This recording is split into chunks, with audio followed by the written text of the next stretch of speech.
Imagine living in Indianapolis during the early 1990s. Young men are disappearing one by one. Police don't seem overly concerned. Families are desperate for answers. Then, hidden behind an expensive mansion in suburban Indiana, investigators uncover one of the largest human bone recovery sites in American criminal history. I'm Jimbo. And I'm Dustin. And this is Bond in Texas. This is a collaboration of Dark Discoveries and the Tragedy of Cinema podcast.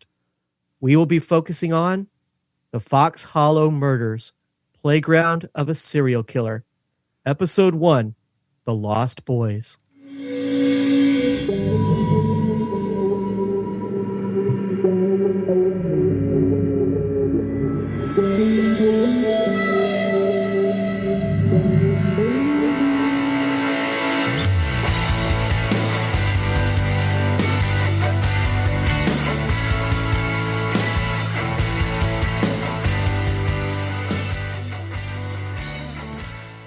Welcome to this special collaboration between Dark Discoveries and the Tragedy of Cinema podcast. We have been covering the Fox Hollow Murders, the Monster of Fox Hollow series on Dark Discoveries podcast, but also there has been a new episode of the documentary from the Fox Hollow Murders, Playground of a Serial Killer that just released yesterday. I figured what a better way to help keep the listeners informed than cover each episode of this documentary on Hulu. If you haven't seen it, it is absolutely eye-opening, fantastic, and you're going to even have more questions than answers than even what Dustin and I have already covered. So, gentlemen, welcome aboard. We're going to talk about this episode 1. It's going to be hard for Dustin and I to keep it narrowed down to each episode because we have studied this case so much and dove into it for far too long. But Bond has fresh eyes coming into this, so it's nice that he will have questions that Dustin and I will try to answer, but we may not be able to answer right now because it may be revealed in a future episode. So, Bond, sit tight, and we'll see what happens, right? No problem. Hey, I had not heard about this case at all. This was all brand new to me when you guys asked me to come on. I watched episode 1 on Hulu. I took some notes for it, but this is all new to me. So I'm going in here totally blind. I know as much as episode 1. Nice. So I can't wait to see what you guys come up with. We don't hear about these stories down here in Corpus Christi. Corpus Christi, we don't have serial killers. Allegedly. Yeah. True. They're all in Houston. So, all right, let's dive into this documentary. If you haven't seen it, if you want to watch along, I broke this down into segments about what the documentary is talking about. So you might be able to follow along if you've watched it or if you haven't watched it. So the first part of this documentary is talking about what's happening in Indianapolis in the early life, right? How the city was pretty much all Republican, really conservative. Wow, things have really changed in Indiana, ain't it? Yeah, it's like the Wild Wild West downtown now. It's still conservative Republican. Yeah, but it's not. I remember they talk about how in downtown Indianapolis at 5 o'clock when everybody got off, Indianapolis just was quiet. You know, there was not much going on downtown, except there was a few handful of local gay bars downtown. Well, that's how a lot of places were, like Atlanta downtown and the business district in the 90s. Same thing. It shuts down. It's when the business is over, they leave. The restaurants close up. You know what I mean? The attractions close up. There's nothing to do. So a lot of these victims that went missing were young gay men. And at this time, the AIDS pandemic, if you will, the people were, afraid of the gays and the AIDS, how that was affecting. They show people yelling at them like, get out of here. Take this with you. We don't want you here. You know how to stop being gay or homosexual. It's very heartbreaking to watch something like that because not only the town I live in, but just the way we treated people and even still treat people today. It's very disheartening to see, what happened to everybody just loving everybody. So Bond, what did you think about that first part? It was, it brought back a lot of memories because I grew up and I remember the AIDS pandemic, the AIDS epidemic. There was a lot of confusion on how you could get AIDS at the time. The science was just coming out. All they knew is that people were getting sick. The most popular ways to get it was through either homosexual sexual activity, or blood transfusions was a big one. People were afraid to drink out of water fountains after someone, sit on a toilet seat. I remember that was like a big thing that they're like, let's all repeat, you can't get AIDS from a toilet seat. Huh. So they were teaching people that if somebody had AIDS, it's okay to touch them. It's okay to be in the same room with them. There was this paranoia. And of course, the gay community got blamed for a lot of the spread of AIDS, because one of the things that happened was people who had AIDS didn't advertise. Mm-hmm. They were embarrassed. So they would hide it. They would hide it from sexual partners. They would hide it from their spouse. If their homosexuality had to be kept a secret at that time, you might not know your wife or your husband has AIDS. Do you remember? I remember something very specifically from my childhood is when Magic Johnson came out. Remember, he was HIV positive. And I remember the All-Star game where every single one of the NBA players on that team took turns guarding Magic Johnson, like Michael Jordan guarded him, Larry Bird, Charles, all of them took turns guarding him. And I think that was a way to say, hey, it's okay, And he really, honestly, he made a big positive impact for the homosexual or the gay community. I don't know how he got it. I think he got it through a blood transfusion. But just that whole idea of if Magic Johnson has it, maybe it's okay. Right. Maybe it's not as bad as we think it is. I think he helped that cause a lot by coming out and saying that he had AIDS. So they also talk about, do you think that this investigation, Dustin, I'll ask you this, do you think the investigation would have been handled differently if the victims had belonged to another demographic? To be honest with you, if they were a white person, a white heterosexual person, it would have been a totally different investigation. I think if you were a minority at the time, I think it probably still would have been maybe not swept under the rug as much as it was, but I don't think it would have got the same amount of attention. I'll go one step further, Dustin. I'll say that if that person's white, but I would say if that person's female or a child. Exactly. You would check more boxes at the police station. It would check more boxes with the authorities. Where it's like, okay, it's a white person missing who's also a female, who's also 6 years old. Yeah. I mean, think about John Benet Ramsey and those kind of cases that popped up where the whole nation watched because one little girl was missing.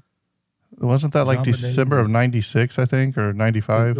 I was thinking it was right around the end of the story. And then the Atlanta child murders was in the late 70s, early 80s. So my perception could be from, looking into that case that it was a little bit different then, but you're starting to transition a little bit in the 90s, but there's still a lot of. She died in 96. Yeah, December of 1990. Yep. A lot of states still in 1996 had Confederate flags as part of their state flag in the South. So it was. And I think you're right in the fact that if it was a minority, I don't think the authorities would have been jumping on it to find out why this group of people are missing. This demographic is missing as much as.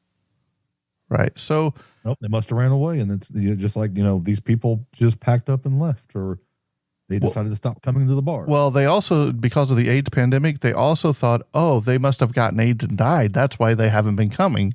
That was something else that they just panned away onto that, right? They got what they got because of the lifestyle they chose. They mentioned in the documentary that people would show up and then the next week they'd show up and they would be sick and then they'd never show up again. Right. And so there's a given where, they were sick last week, so maybe they're not around anymore. Well, not only that, but some people would visit the bar once a month and then wouldn't be back till the next month. And they're all using aliases at this time anyway, right? Did I miss them that time? Did they come at a different time, or was I not paying attention, or did he go to a different bar? Right. More variables than just, didn't show as what they're seeing. So in the next part of the documentary, we're introduced to somebody named Herb Baumeister. So who was Herb? He's a wealthy businessman, right? He was successful, had a Save-A-Lot store, kind of like a Goodwill, if you will. He was married. He was a father. He owned the Fox Hollow farm, the nice property, big, nice double house. He from outside, he looked like he had a normal suburban life, perfect. Nice house, had made it as a businessman. But then you come to find out at night, he allegedly frequented Indianapolis gay bars searching for vulnerable men while maintaining the appearance of a conventional family life. Like he was sneaking out while his family was going away to visit family over in Ohio, I believe it was, or when they would go out to the lake or something, he would be like, oh, I got to work. And this is when all this stuff was happening. So the most probably unsettling aspect of this whole case is the double life of this man. It's kind of unsettling because you can't really track his movements. It's very, very thought-provoking and eerie at sometimes. It was more of a triple life. I think this was a little bit more than a double life because there was more than one thing going on. You had his home life. You had his life with where he was going to the bar, and then possibly the life of where he was committing these crimes. Like the two did intermingle, but it feels like it's more complex than just a double life. Right. Bond, you got anything to add from that part? I noticed that because he owned a Save-A-Lot store, it's going to come into play later because he's got access to mannequins. He's got access to all this clothes and stuff like that. I was kind of confused on the fact that his wife would be gone almost all summer. I guess she takes the kids and just goes for months at a time. I mean, I don't understand how you can have mannequins set up by the pool and by the little wet bar that he has by his indoor pool area, and his wife and his kids just leave for these long amount of time. He's just left by himself. Well, he was definitely a hoarder on top of it. So right. They said the Save-A-Lot stores that the mannequins would be all in the back, in the bathroom where you couldn't get around. So I think that hoarding kind of made it. And I'm sure there was probably a lot of stuff stored at his house that was for the businesses that was just, I believe, everywhere as well. Well, you don't have to be gone all month or all week or all whole summer. You could be gone just a weekend. If they live 4 hours away, the families that they're visiting, that's still enough time. Hey, I'm going to go spend the weekend at my parents'. I'll be home Sunday night, right? That still gives me Friday night and Saturday night to go do whatever he's going to do. So that's one of his coworkers said that he was kind of weird. And they were mentioning in the documentary that he's kind of a weirdo. Oh, he's a weird cat. You'll have to listen to the podcast. So I don't want to give too much away early for anybody that's kind of maybe going in order of how we're doing this. But he was a very weird cat. Like I said, we'll leave a lot of that because it could be some speculation, because we talked about how when you look back at everything, you can justify and see and be like, well, how did you miss that? We knew he was weird.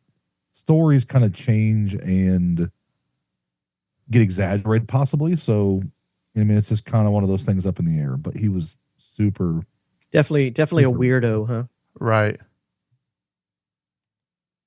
So next up, we're going to be talking about the missing men. This is probably one of the strongest sections of episode 1 of this documentary. So I thought it was very important. We're going to list all the victims right here, but I thought it was very interesting how the documentary focused more on the families and their search for them than just go ahead and laying out all the victims' stories one by one. So I believe Bond has all the victims' names.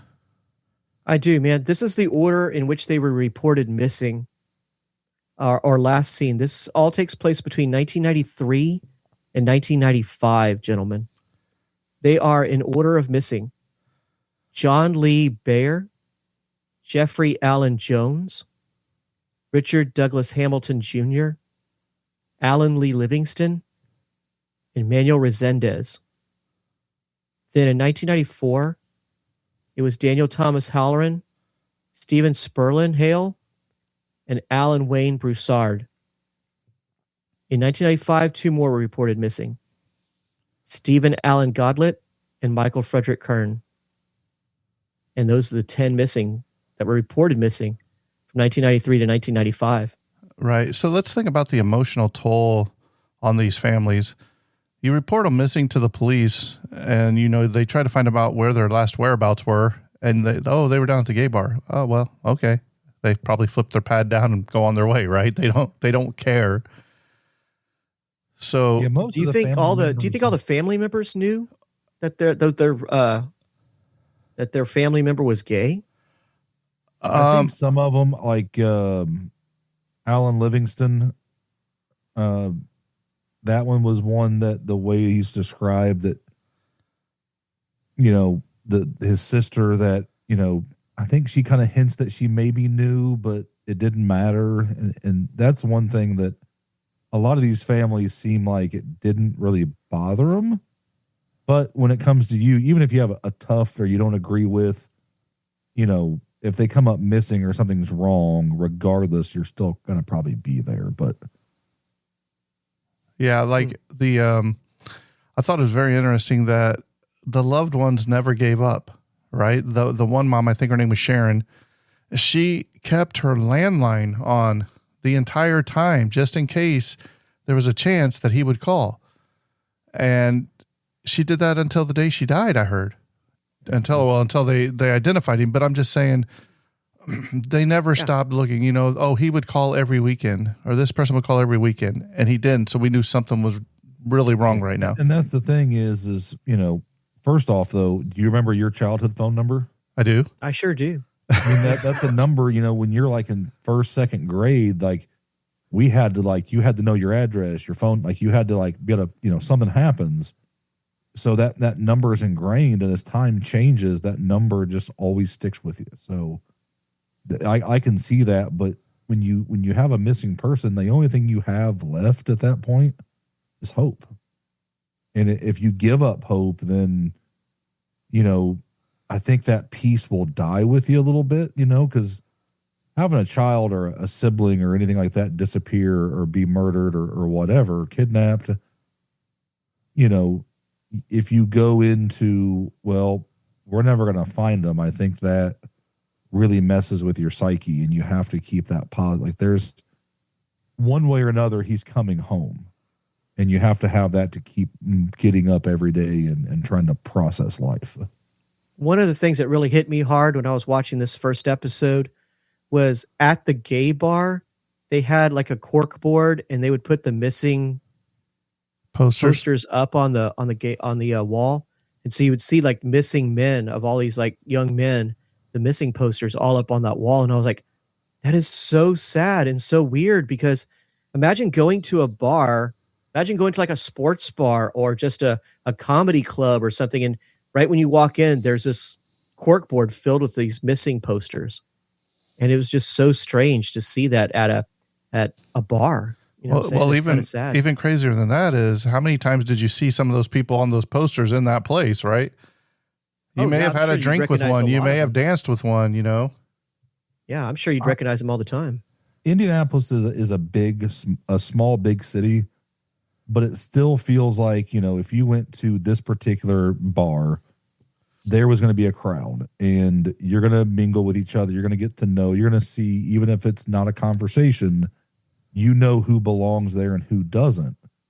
And when one of your own isn't there, that tight-knit community is they have to look out for themselves because nobody else is going to. And those those missing posters, were they all over the city, or were they just in select places to where? I guarantee they were just in select places, man. There's no way that they had these like on the telephone poles and all around town. Because the way it feels like in the investigation, it doesn't feel like that authorities are going to take that step to put out missing posters. That's going to be stuck on the family, and they're going to have to just put them out wherever they went, Now, guys, did you mention the fact that you had to be missing for like 30 days before a case was opened? Is that true? Mm-hmm. It was a weird time on that one. 30. Now it's 48 hours. Yeah, under a certain age, right? Time. Yeah, 30 days, like a month. Like you have to be gone a month before they can say, "Oh, yeah, he's missing." Yeah, because they're grown. Now the 48 hours, I think, is that for children? I don't remember exactly, but I know it's a little bit shorter for children under the age of they're 18 and they can go basically wherever they want. I've slept since we recorded, not much, but I have slept 3 or 4 hours a night since, so it's all a blur now. Yeah. So we salute the families for, number one, refusing to give up on their loved ones. And we also salute them because the emotional toll that it took on them all 30 years wondering. it's just far too long. It could have been solved so much sooner, and we could have had a conviction. But moving on, now we're going to introduce probably one of the most controversial characters and witnesses of the entire Fox Hollow saga. That is none other than Mark Goodyear. Mark is the reason this case probably got the traction that it did and why it got blown wide open. Because he says and goes to the police that he survived an encounter with none other than Herb Baumeister. So according to his account, he met Baumeister in a gay bar. Not only that, but he said his name wasn't Herb. It was Brian Smart, which we'll come to find out later on. And if you listen to our companion episode on Dark Discoveries, you'll find some of this. We go a little bit deeper in some of this stuff. But one night at the bar, I guess he accepted an invitation to go back to Fox Hollow Farm, right? And, you know, he's heading north on Indianapolis, out of town. He doesn't know where he's going. And we talk about how at this time back then, the area is not built up as much as it is now. It's a lot of farmland, like a lot of nothing out there, a whole lot of nothing and dark, no street lights and all that. So when he gets to this house, he sees, he goes inside and he sees a bunch of mannequins surrounding the indoor pool, which is weird. When you watch it in this documentary, it just looks creepy. What did you think about the mannequins around the pool, Bon? Dude, those are awesome, man. I loved it. It was always a party going on at his house. That's exactly what it seemed. Pool. Yeah. He's got this indoor pool. It's got like a little wet bar off to the side. He's got mannequins set up. They're dressed up. They have drinks. They look like they're having a great time. He's got the lighting set up. I mean, Mark Goodyear was promised hey, why don't we go to my house? I got a pool. I got a bar. We'll get some drinks. We'll go swimming. It'll be fun. So he's like, all right, sounds like fun. And he gets there and he's a little freaked out by that. Cause I mean, even that's a little too extreme, I guess. Right. And you never know how much drinks he's already had, right? I'm assuming they've had a few drinks if he's heading out, you know. So this is where Mark starts talking about Baumeister attempting to strangle him during, you know, erotic asphyxiation. Autoerotic asphyxiation. Yeah, asphyxiation. You know, during sexual activity before he finally escapes, right? So, well, he also pours out a drink because, like, Herb Baumeister, he pours him a drink and he's like, well, this guy's kind of weird. So he goes into the bathroom, pours out the drink, washes out the cup, rinses out the cup, and then fills the glass with water and then comes back out. Right. So I think one of the ways he's able to escape this situation is because he's not drugged the way that Herb thinks he's drugged. He's sobering up, right? Yeah, he's been sobering up. You know, a pool full of mannequins will do that to you.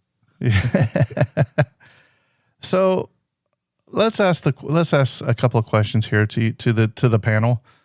How reliable do you think this survivor testimony is after so many years? Because he didn't come forward right away.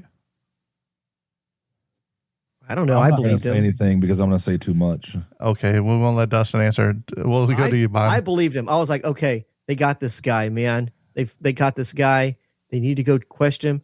Whether or not he's a killer, I don't know. But he's definitely. If I was a policeman, he's definitely worth checking out because of the fact that Mark Goodyear kind of obsesses with the fact that he was really into strangling.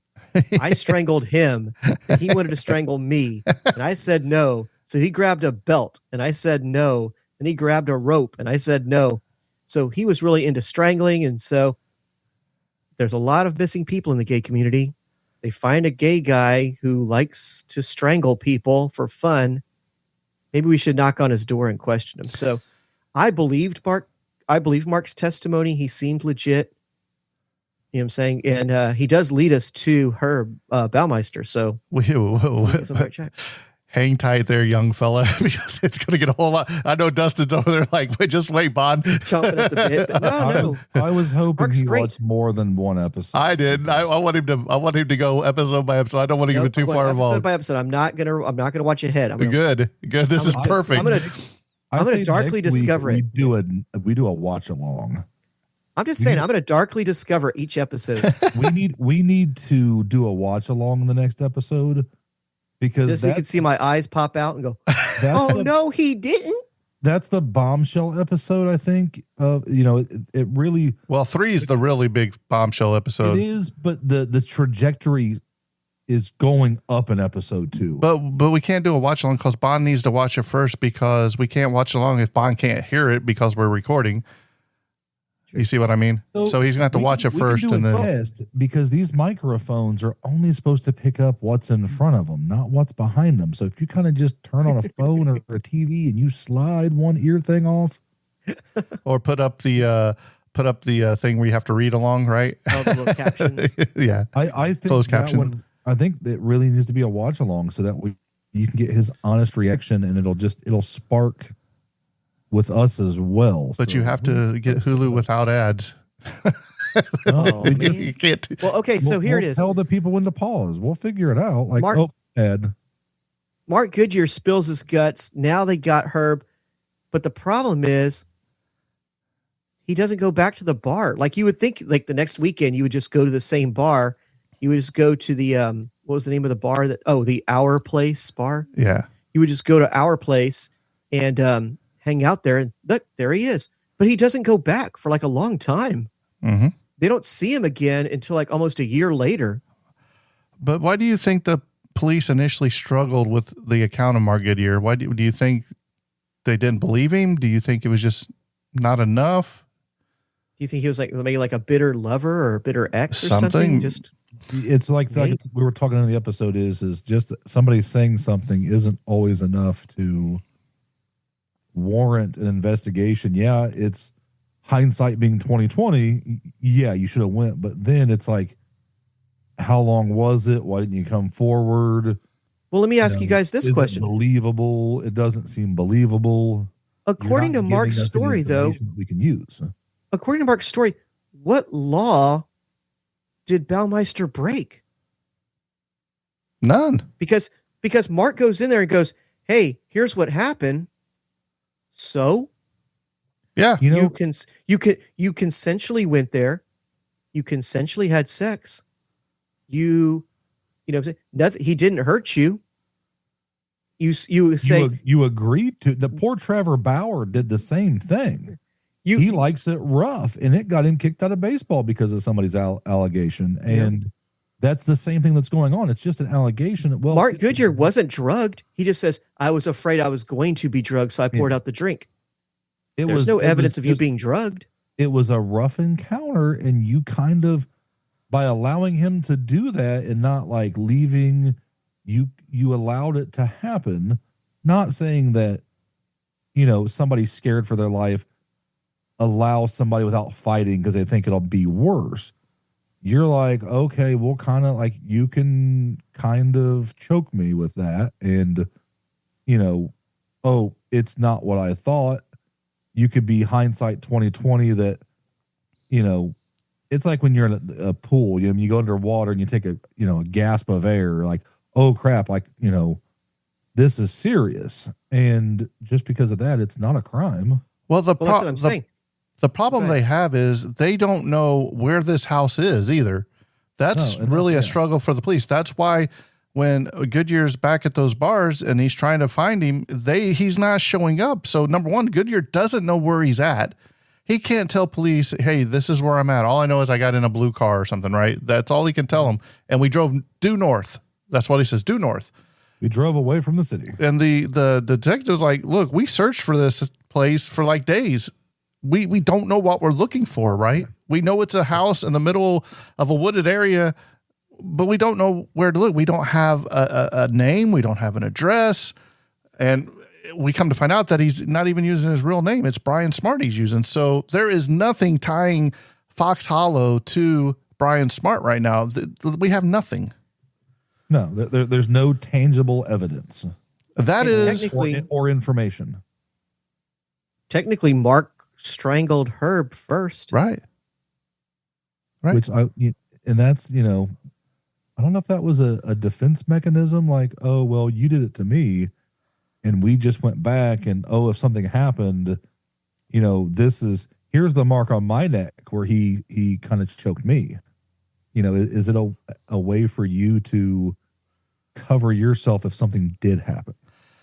Well, along those lines, Mark keeps going back to these bars. And then what happens? Brian Smart shows up again, right?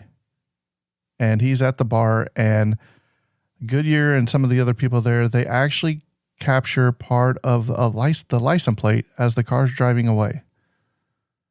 So Mark goes to the police with this information, and now they have a name associated with that license plate, and it is for Herb Baumeister. So now you're thinking, we got him, right? So let's talk a little bit about the house, because a lot of this episode and episode 1, it's establishing the Fox Hollow Farm house, showing you different things about the house, what the landscape was, where the wooded areas is, the inside of the house, the pool area, all this stuff. So it's a pretty big, large estate, man. I mean, it's a really nice area. I mean, I don't know how much that house would cost today, but I'm sure it's probably over $1 million at least today. There's an indoor pool was beautiful. Oh yeah, they got an indoor swimming pool. I like how there's, they got the house and there's a little bit of grass and there's like isolated wooded areas. Like it's kind of like it looks like an L shape kind of, according to some of the pictures. And it's very isolated, right? I mean, it is very, very isolated out there. So but the mannequins displayed around the pool, it becomes one of the documentary's most disturbing visual details, right? It shows it in the beginning when the music's playing, because it gives you that unsettling atmosphere that's there, long before the human remains are ever even discovered on the property. So it's a beautiful house, but it's also a creepy house, if that makes sense. Bond, what was your thoughts on the house? Like I said, I think the house is beautiful. I wish I owned a Save-A-Lot so I could make enough money to have a house with an indoor swimming pool and wet bar. I love the location because it was like you said, the yard was manicured and really nice, like a normal backyard, nice and green. But then right beyond that, there's no fence. And right beyond that, there's forest. His backyard turns into forest and turns into woods. And so, I don't know, as a kid growing up, I think that would be super awesome.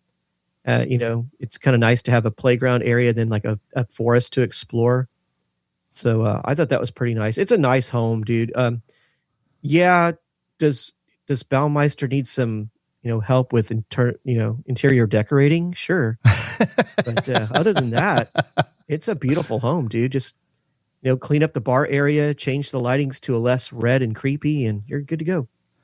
So you got to keep in mind, Zillow is typically a little high on home values. The Zestimate, as they call it, is 2.34 million, and they estimate the selling price between about 1.6 to 3.3 million.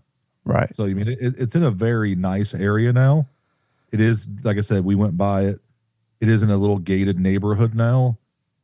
It was back then, it was 18 acres. It's a roughly, it doesn't give me square foot, but it's a 11,572 square feet is what it says. So it's a mansion. That's a whole lot of house.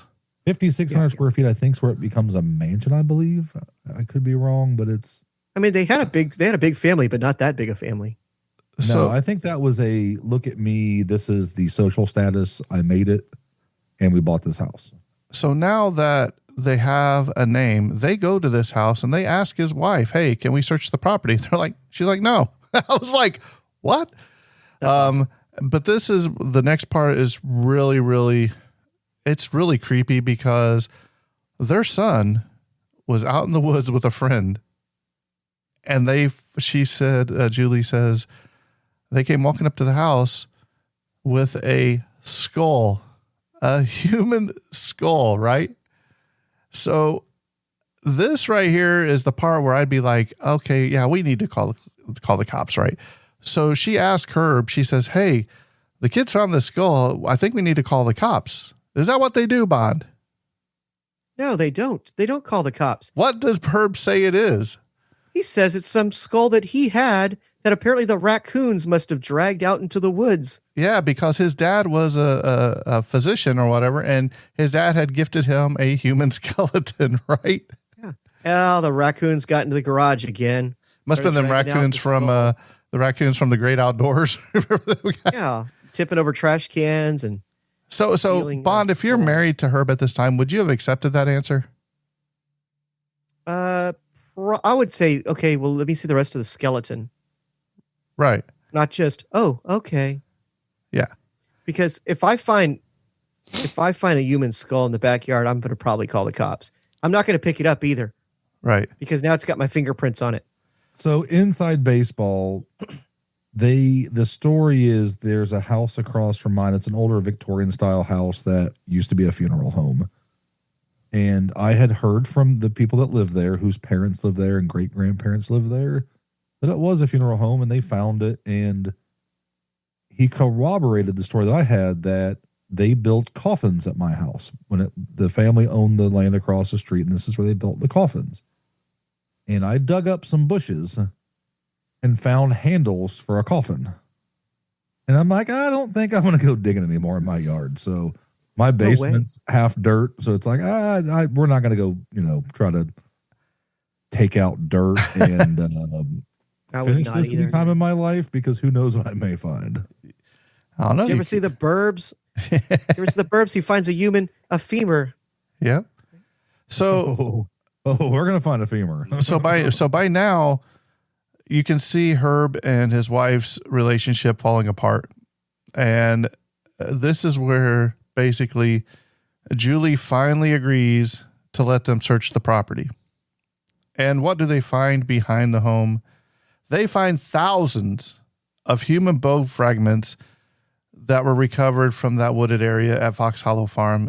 Estimates claim usually cited around 10,000 bone fragments and remains, making it the largest recovery of bone fragments, second only to the World Trade Center from 9/11. And here's what Think about that. Here's what gets me is they were able within just, I think, a few minutes or an hour or so, they had enough evidence to go get a search warrant to go deeper into this. So it wasn't hidden that well. No.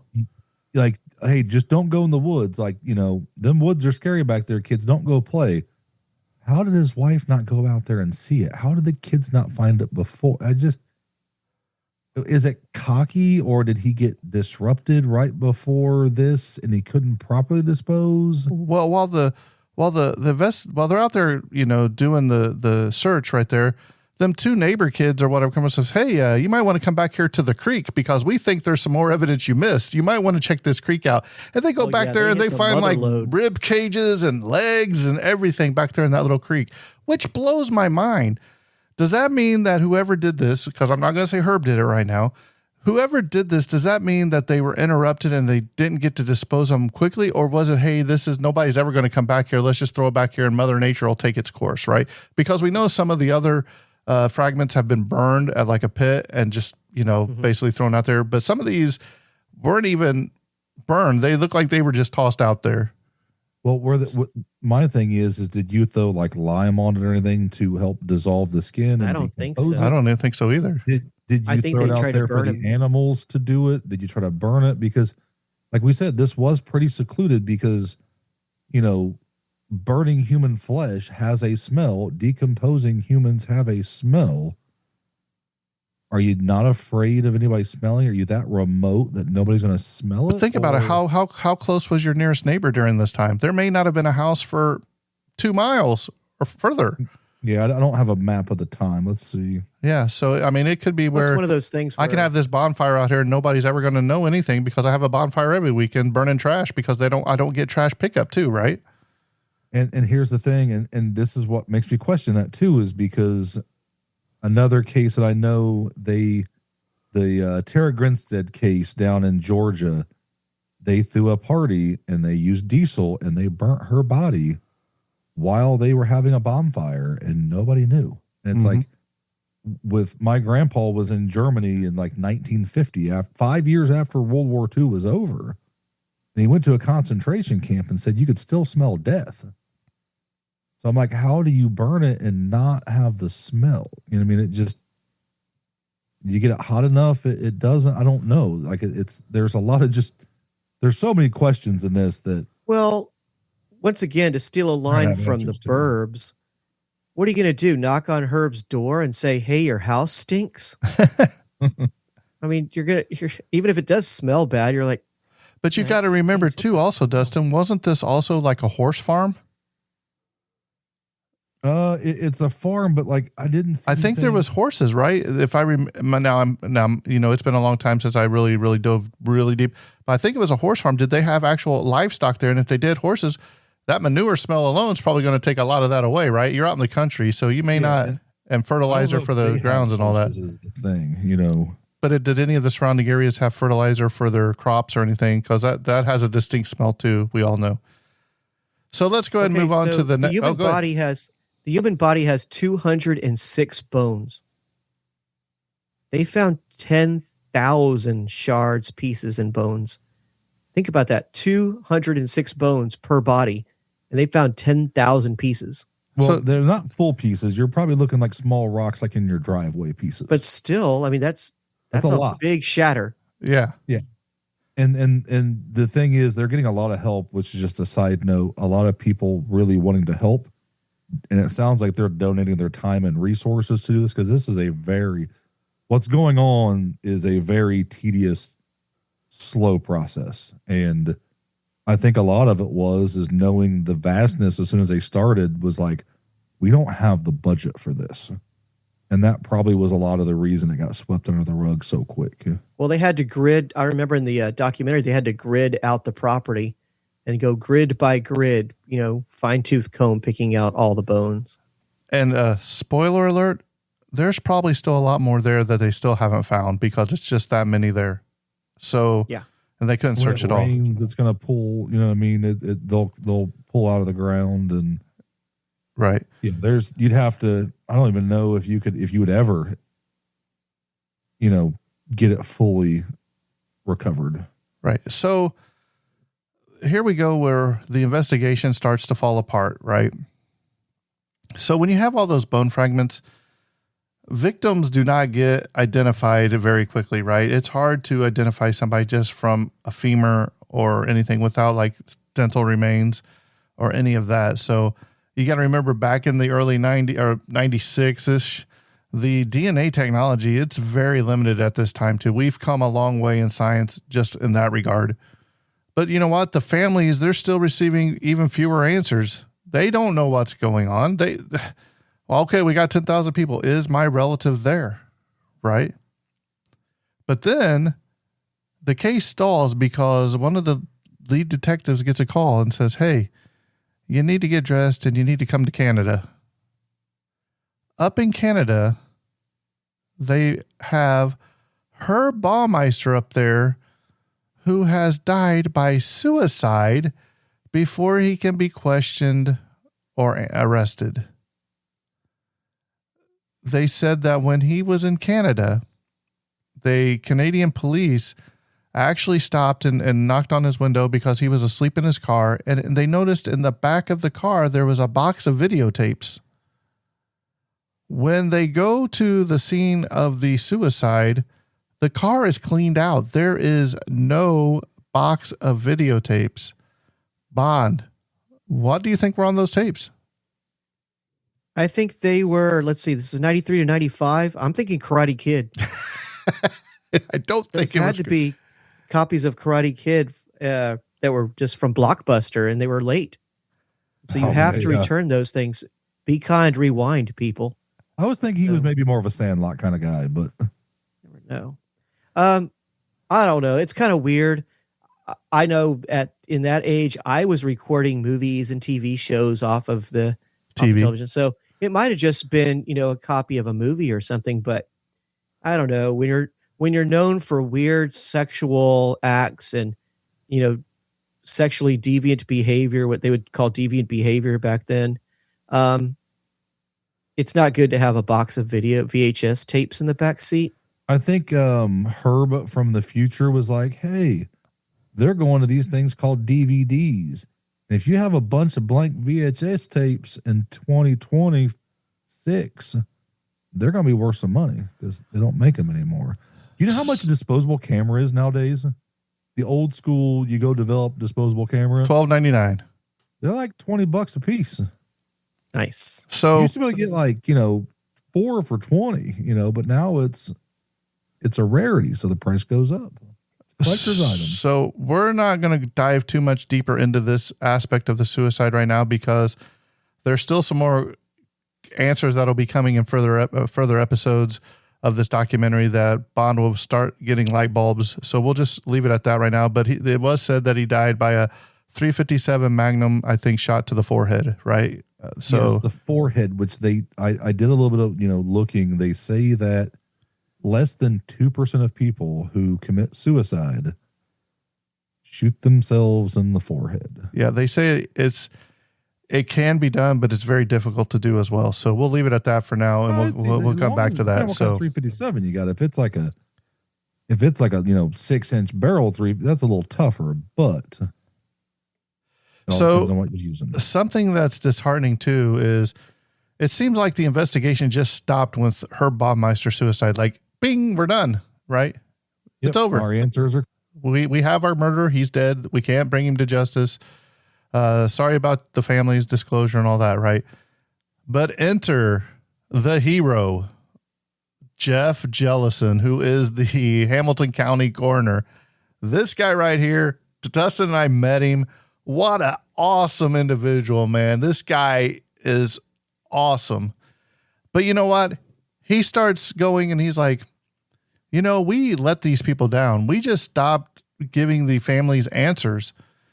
And the problem is he got contacted by, I believe it was a nephew or a cousin, right? Was it Livingston? I believe. Yeah. Alan Livingston's cousin. Yeah. And he said, my works at the coroner's office. Yeah. He cremates bodies. And he's like, he said, my aunt or whatever, he's like, she just wants to know what happened to her son. He's like, so I'm going to reach out to them and see about if they can identify if my cousin was there or whatever. So he contacts Jeff, and that really set off Jeff into this whole thing. He's like, I just want to know. So Jeff said, you know what? Well, let's take some of these bones. We'll take some and we'll run them through the DNA samples. We'll take swabs of the family members. And if we get positive IDs, hey, we found your relative, right?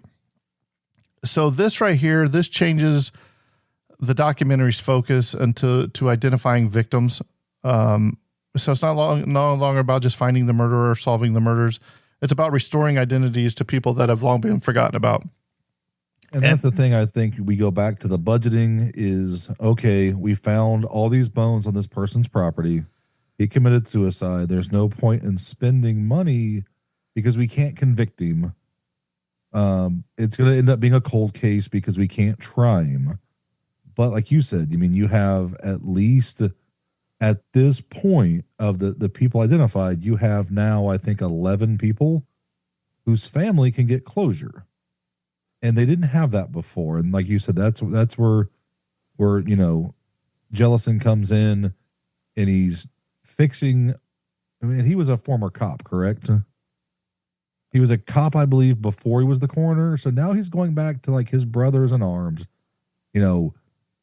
people that he respected that didn't do the right thing. He has to go back and right what they didn't do. So but in that process, you're giving the people the closure they need to move on with life. Where I am sitting right now, less than probably 7 miles from where I'm sitting right now, is the University of Indianapolis, where all these bone fragments are stored. Okay. These 10,000 fragments, they are stored right up the road from me. What Jeff does is he goes and he gets some bone fragments. He sends them off to be DNA analysis, and he gets a phone call, and it's a match, and they have identified one of the victims. Out of the 10,000 bone fragments, they identified the very first victim they identified is who, Bond? Alan Livingston. How crazy is that? That's amazing. He's all, hey, let's test this. Let's DNA test these bones. The first one he tests comes up to be Alan Livingston, the cousin of the young coroner. I mean, can you imagine, out of the thousands and thousands of bone fragments that you're going to test, the first sample of 100 or 2 maybe, and you hit the one because the one guy came and asked you to test? It's fate. I mean, that's, hey, like we want to know. And The other thing too is you're giving the family closure, but you're also giving back the dignity to the people who were lost and giving them, the proper respect and burial like everybody else. And, that's it, all this speaks volumes about the character of Jellison and his team and the people who are working. Because I think wasn't one of the DNA places out of Texas. Yes. It's showing the character of these people who are donating their time, their resources to do this because it's the right thing to do. Well, you remember when he gets a phone call, I think, from one of the people in power now, of one of the I don't know if it's a representative or whatever, right? And he's like, "Hey, why are we spending $14,000 on this DNA sampling? The guy's dead." He's like, "We don't need to be wasting all this money on that." So everything that they're testing now has all been basically donated. They're all from donations right now. But I mean, that Jeff's still going to be spending money, right? he's like, well, that's because it's the right thing to do because you screwed up to begin with. Yeah, and that's the thing is definitely going back and righting wrongs that were done. And like I said, it's the impact that he's making on families that have been, not sleeping at night, wondering what happened. And, imagine being a parent, like letting your kid go is hard enough, but them to disappear and not know, imagine what these parents are going through. Oh, yeah. But wasn't there a stipulation where the families had to ask? I mean, I didn't think they were seeking them out. I thought the families had to come in and ask and like give DNA samples to the yeah, they have to give, they have to get swabbed. Yeah, there you go. And that's you have to have a profile to go off of to compare it to. So, gentlemen, we're coming to the end of episode 1. Episode 1 functions as a foundation rather than a definitive conclusion. It introduces the victims, explores the social climate of the early 1990s in Indianapolis. It presents Herb Baumeister's alleged double life and explains how the original investigation stalled. By the end, the documentary pivots from recounting past crimes to asking a modern question. Can today's forensic science finally identify the dead and deliver answers to families who have waited nearly for 3 decades? So hope you guys are enjoying this companion episode to what Dustin and I are covering in the Monster of Fox Hollow. Bond, we want to thank you for coming on, especially since you don't know anything about this case. It's good to get a fresh pair of eyes because once you get so far into research, you start getting stories twisted. You start getting more questions and answers. Yeah, it gets really, really heavy at times because just when you think you have something figured out, they drop a new episode like last night and the bombshell just went boom. Has it's a psychological, almost like a mystery thriller, and Stephen King couldn't even come close to writing what's going on in this story. Like I said, the 2 big scenes that hit me in this first episode was, of course, the missing posters in the bar. And also there's a part where he says every time they found a bone fragment, they would put a little red flag. Yep. And they show these like an ocean of red flags in the dirt in the woods. And you see hundreds and hundreds of these little red flags sticking out. I was like, man, it was a very shocking scene. And that's even before they got to the creek. Right? Yeah. That's before they found the creek crazy. Full of bones. Right. Now after this first episode, that's it. It's over. They got the killer. They identified the DNA. The families are at rest. Case closed. Right? Well, that would be in a perfect world. You just wait. Closed. I can't wait. Well, I mean, like I said, this is the only episode I've seen. I have a few questions. One of the questions is, how does he kill this many people and nobody knows about it? How does his wife not know? How does his family not know? Like you guys were mentioning, how does the neighbors not know? How do you drug, kill, and drag these dead people to the woods and get rid of the body without anybody knowing? Or anybody very, very hard for me to believe. Or anybody helping. That's what I'm saying. It seems like I'm curious about the wife after this first episode. Dustin, don't say too much. I'm curious about the wife, and I'm curious about whether or not he had any help. I think he was involved, but I don't think he acted alone. After watching the first episode, that's what I think. My initial opinion as listening to other podcasts was he did it alone. Well, then you start watching this and my perceptions changed a little bit. But my thing is they, I don't want to say too much, but what they recover. But my thing is you're taking these guys who are probably drugged, and if you're strangling them, you're probably walking them out there at gunpoint and strangling them because they're probably far enough away nobody's gonna hear you scream. Well, remember they did find handcuffs too, right? They found handcuffs. Did they show that in episode 1? They did. They do. Yeah, Okay, they found a pair of rusty handcuffs with a hand still in it. Yep. They found some shotgun shells. Yep. And makes you wonder if they were shot because there's no body, or did you take them out there, strangle them out there, burn them, or did you burn them and take the bone? You know what I mean? I don't know, because they said there was a burn pile in one of the episodes, basically. Well, that's what Mark Goodyear says. But that's in a future episode. So you could have burnt the bodies and then moved the skeletons, because skeletons only weigh about 20 pounds.